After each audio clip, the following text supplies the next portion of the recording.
It's recording. Hello, everybody.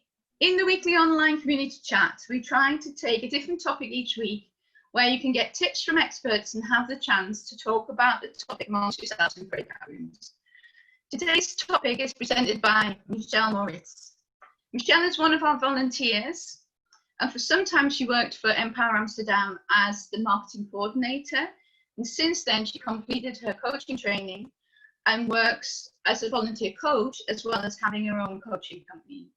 Michelle, I'll leave it to you now to take over the session. Great. Go ahead. Thanks. So we're here today to talk about how we can navigate through uncertainty and thrive. And before we start the discussion today, I thought I would just share a little bit more about me. So I'm originally from Australia, from Sydney, and before becoming a coach, I had 15 years experience working for consumer brands in Australia in marketing communications.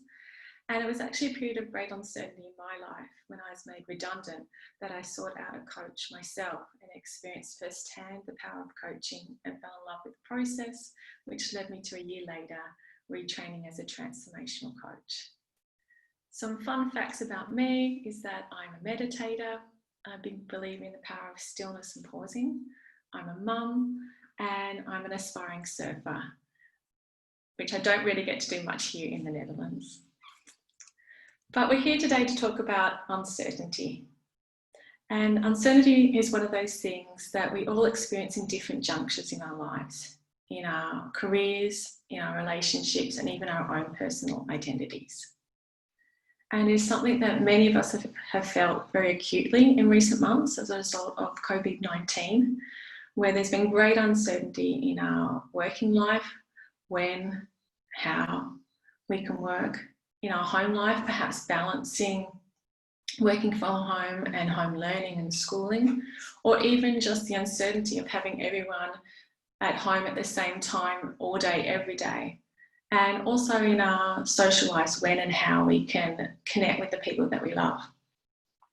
And so today I wanted to offer a new perspective on uncertainty, one where you can learn to turn uncertainty into opportunity, and one where you can learn to thrive and discover new possibilities rather than see uncertainty as something that you feel anxious about. And I'll do this by sharing a process where you can learn to take back control. So what does that process look like? This. So it's made up of 3 parts. The first is awareness. So this is around having awareness of how uncertainty shows up for you physically, mentally, and emotionally, so that you can connect the dots of what your triggers are and start to look at your situation more objectively. The second is about shifting your energy. And this is about doing things that help you reduce your anxiety and your stress and allow you to create an environment where you're open to creating new opportunities and seeing alternatives. And you create those new opportunities or see those new possibilities when you understand yourself and your situation better. So when I ask clients or friends what uncertainty feels like for them, many people respond by saying that they feel anxious, stressed out, uncomfortable, confused, stuck. So I want you to know that if you're feeling any of these things, that it's normal. It's normal to feel uncomfortable and to feel anxious in the not knowing. We're creatures of habit, and when things change and become uncertain, we automatically revert to feeling anxious about what that brings. The problem with that is that anxiety and stress inhibits our ability to think clearly and make decisions. So the longer that we are stuck in that stress and anxiety, the harder it is for us to move through the uncertainty and get clear. And often these physical and emotional signs will appear before we're actually conscious of them. So by raising our awareness of what our triggers are, we can connect the dots a lot quicker and then allow ourselves to move through it. Because sometimes just the very act of being aware of what's causing our anxiety and our stress can be enough for us to let it go and release it, and then be able to move forward and think clearly. What if it's not? Because sometimes it isn't that easy. Then what I say is you need to shift your energy. And what I mean by that is by doing something that relaxes you or makes you feel good. Any type of movement is a good place to start. you know, going for a walk, going for a run, a swim. But you don't have to feel limited to that. Do what makes you feel good. Because when you're feeling relaxed and feeling good about yourself, then you're more capable of hearing your inner guidance and intuition. There's less noise in your head and there's more feeling in your heart. And I'd like to think of an example as, you know, that feeling when you're putting a key in a lock and you're pushing and pushing and pushing and it just won't lock for whatever reason. And then you go away and you do something else and you forget about it momentarily. And when you come back, it's like the slate has been wiped clean, and you put your key in and it magically turns and locks the first go. And it's that same principle, it's just that we're applying it to an uncertain situation. So I'd like you to take a moment right now and to think about 3 activities that you can do yourself that you know automatically relax you and bring a smile to your face. And these are things that you know that will help reduce your anxiety and your stress and allow you to create some space for possibilities and for considering alternatives. And we do that by understanding our situation and looking at what we can and can't control. Because often there are things in our uncertainty that we just simply can't control. You know, and COVID-19 is a perfect example of that. And once you realize what you can't control, you can let them go and get creative and constructive around the things you can control. And I'm often reminded of something that my dad used to say to me when I was growing up. And he would say, only worry about the things you can control, Michelle. So as a kid, that was very frustrating to hear. So I know that that's not always, I know that it's sometimes easier said than done, which is why I've got an exercise for us to do that will step you through so that you can look at your situation with a lot more objectivity.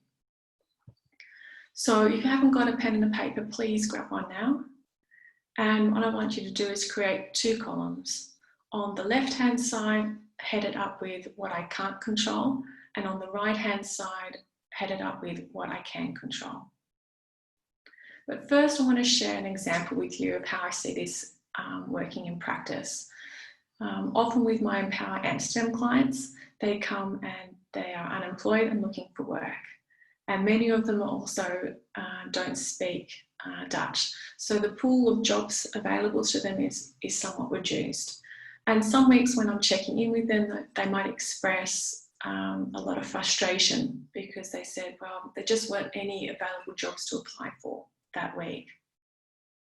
And, you know, that is something that they can't control the amount of eligible jobs that are posted each week. It's simply out of their control. So then we flip it and we look at what's in their control and what can they be doing that's going to bring them a step closer to their goal of getting a job. And that's when they might start thinking about, well, I can be working on my CV, I can be, you know, working on my LinkedIn, perhaps there is some volunteer opportunities I could look at, maybe there's some networking events I could go to, or perhaps a course I could do. And you can start to see the shift that's occurring from going from a place of feeling frustrated and uncertain about what they can actually do to a place where they can see that there's now options and there's actually some tangible things they can be doing now that are going to bring them closer to their goal. So I'd like you to now think of a current uncertain situation and start to write down what in that situation can't you control, that's simply out of your control.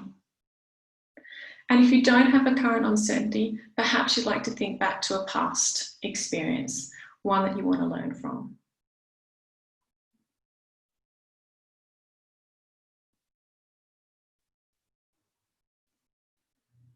And once you've listed a number of things that you can't control, then I'd like you now to flip it and think about the things that you can control in that situation.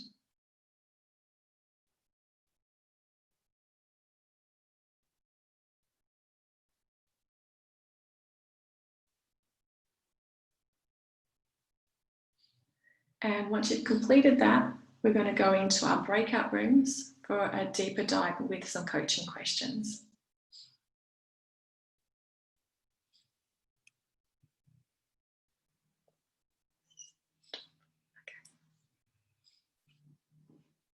Shall we stop here?